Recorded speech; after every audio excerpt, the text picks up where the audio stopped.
all my shows are about giving very different answers to what is out there, because I think what's out there is confused with a lot of bad ideas. So my answers might sound really simple, but psychologists say passion is from doing good. But then people are thinking, well, isn't passion like this work thing where you have to make money out of, you know, your thing that makes you happy?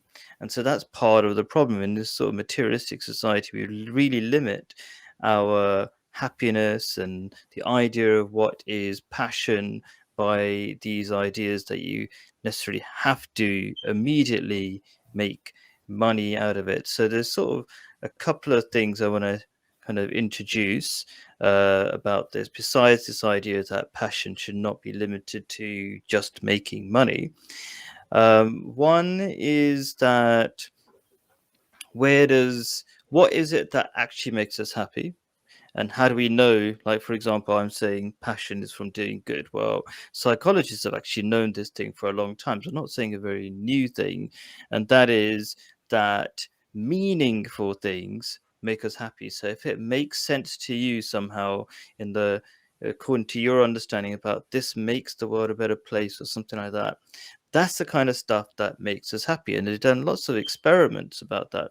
And so meaning is about making the world better for everybody. So they've done experiments where you simply, buy coffee for other people, and that makes you more happy than doing stuff for yourself, buying coffee for yourself. Which should not be surprising. If you've had lots of coffee, you don't need more.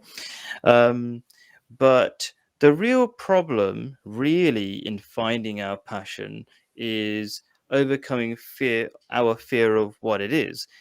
We fear doing just good things because we are so overcome by other people's opinions that we deeply want to make money to impress people. That's really what our fear is, and letting go of that is the things that will allow you to truly live a passionate life, a fun and exciting life. So that's kind of basically my thoughts. What are your opinions on that? Mm-mm. Well, different people view passion differently. Like you view passion as in doing good for everybody else, but some people would want to benefit themselves, or if they want to benefit for others, they benefit for their own family members.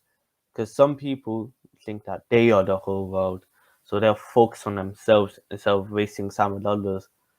If other people are having coffee and you're not, then you're going to be the one losing out because you're paying for their coffee. So what So you're it makes talking no sense about, to spend the money on yourself. yeah. So what I'm talking about is psychology, which psychology is the study of what all human beings think like. So they do. Like So everyone is different, so you can't just say, that's I got this amount of people to do this, and they all done this." Because that's not everybody in the world. Everybody is different. Yeah, there's people like Hitler. There's people like Joe Biden. Yeah, two completely different people, but they're still humans, but they're just yeah, different people. So right. you can't just say, this person behaves that way, so he's going to turn out that way. I see. So as I was saying, what you're saying is basically what is taught to us in our individualistic societies, that everybody is so Yeah, different but and what they you're saying is you can no, no, no. calculate what everybody's gonna do. So you can calculate who's gonna be successful in the future. You don't actually know that until it happens. You can't calculate it because everything happens in a chain. One Right. thing leads to another. Otherwise, you can't calculate what's gonna happen. But that's what you're saying. Yeah, so you're wondering how is it that I can talk about everybody when in your understanding everybody is different. And what I'm saying is everybody is not as different as you imagine. So we're different in some certain skills we might have, okay, but human nature is the same for everybody. So even for example, you mentioned Hitler. even Hitler, he didn't actually tell the German people, I'm a bad person. He didn't tell anybody I'm a bad person. What he said is, he said he's a savior of Germany, and he was doing things according to that. So he didn't actually. So, for example, he made it out that the Jews were not even human beings, so it was all right to kill them. He didn't want to say it was good to kill human beings. He was like, you know what, we just have to do this because he made it out. He made all the excuses to keep himself looking like a good person. So what I'm saying is, everybody deep down wants to be good. And now the other thing you said about wasting time doing good for other people, what you're saying, that is a very common thought, but people are not realizing how much damage they're doing to themselves. So the biggest killer at the moment in the West is loneliness. Okay, so that has come directly from this individualistic philosophy, which is Yeah, not but then actually, you can it's balance not it based out. on reality. It's not based on reality. It's not based on the studies by psychologists who are the experts. They're the scientists. So there's a lot of opinions people have, but they're not based on the science of how a human being works. What were you Yeah, saying? but opinions are formed from experience, which is better from some computers. Computers are not humans. The way scientists and psychologists are trying to do it, they're trying to act like all humans are computers. They will have a specific code to do specific things. But people that say opinions contradicting what psychologists are saying it from experience, from what they know, from how they feel. Because not you But can that's not be how they right do saying it. That's not that's how. they don't That's not. understand, That's not but how they do it. They don't ask a computer about how a human being no, feels. but they try to analyze it like a computer. They think there's a set formula for everything. So what they do is surveys. So if Yeah, but if that's not everybody. They're not gonna get a survey of 7 billion sure, okay, people. let's leave that because They get a we survey of the average. sure. So let's agree to disagree on that. Okay. So what you're saying is basically against what science says. So you can have your opinion, that's fine. Okay. But science is based on, lots of studies, Okay, but what I'm and saying is from experience.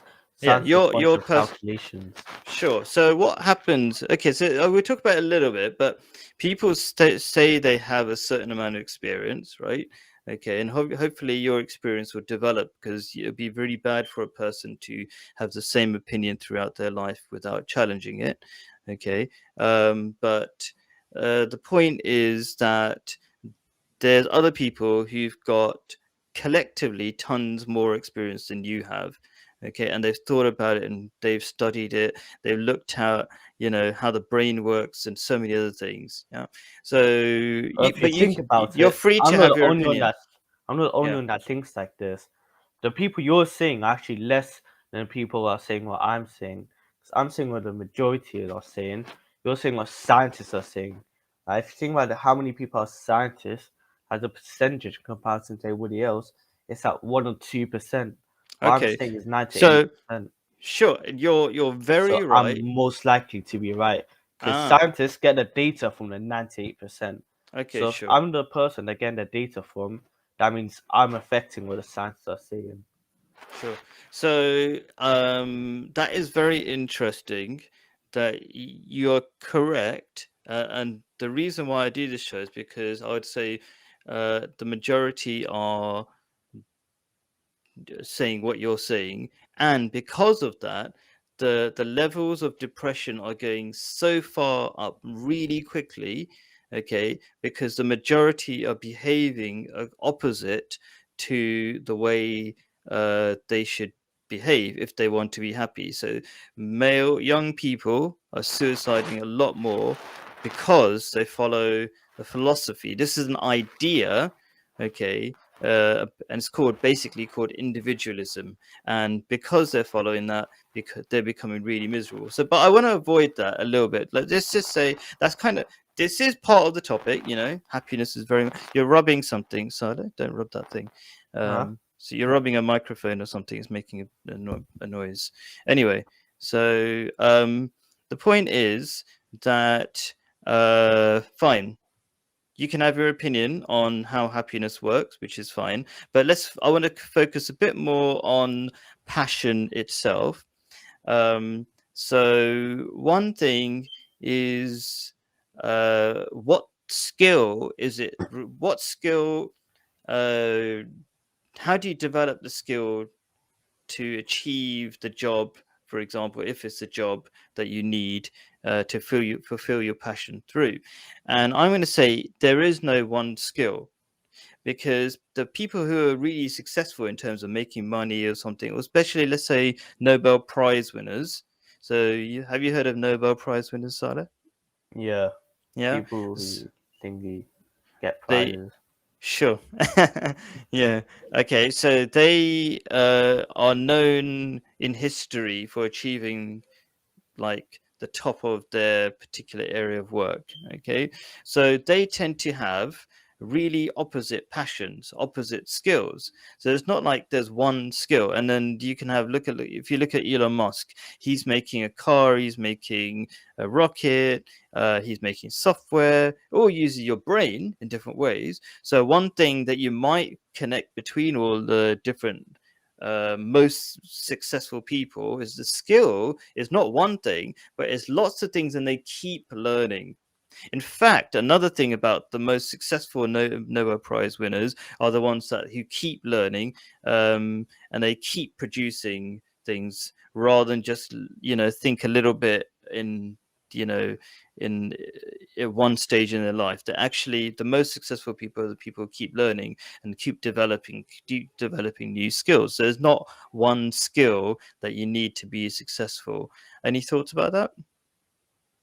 I agree that there's multiple skills that you need, but no, not really much to say. Okay, sure. And so what I said in the beginning was that our biggest problem is not finding your passion. People think finding your passion is the difficult thing. That's just you do good things and you help lots of people, and you begin to experience lots of things like how so if you think your passion has to be through making money by helping people, you understand what it is people need. And that's not, you cannot do that by sitting back and watching, playing computer games. You kind of have to be in there, involved in making a difference.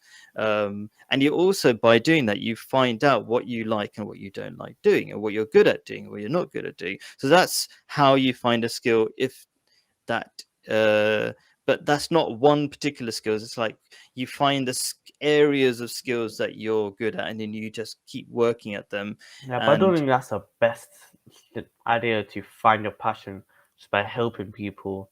'Cause that's just repetitive all the time. And no one, well, not a lot of people like helping people. It's not something a lot of people are passionate about. If you're passionate about it, doesn't mean others are. sure. So if you want People to make can money, find out what they're passionate about yeah, when they enjoy what they are doing. They yeah, try new things, not just helping people, because that's one thing. sure. Try new things like construction, engineering, chemistry, stuff like that. That's how Mm, you find your passion. By trying new things, and what you enjoy can later become your passion. sure. So helping people is what makes you valuable to others. So they pay you. So that's why it's good to help people. But the last thing I want to say is to overcome your fear, which is the main thing. Overcome your fear of what true passion is, which is helping people, is to have fear of God. Now we're going to run out of time again, as usual. I thought I'd give myself more time, but run out of time. And kind of the key point, when you care more about what God thinks, which is just you to do good things, you stop caring about other people who are controlling you. Basically, we are, as psychologists tell you, we care so much about other people that we rather be miserable than stand out. And the only way to overcome that, or a very useful skill, is to um, care more about what God thinks, and then everybody else's opinion stops becoming of any value.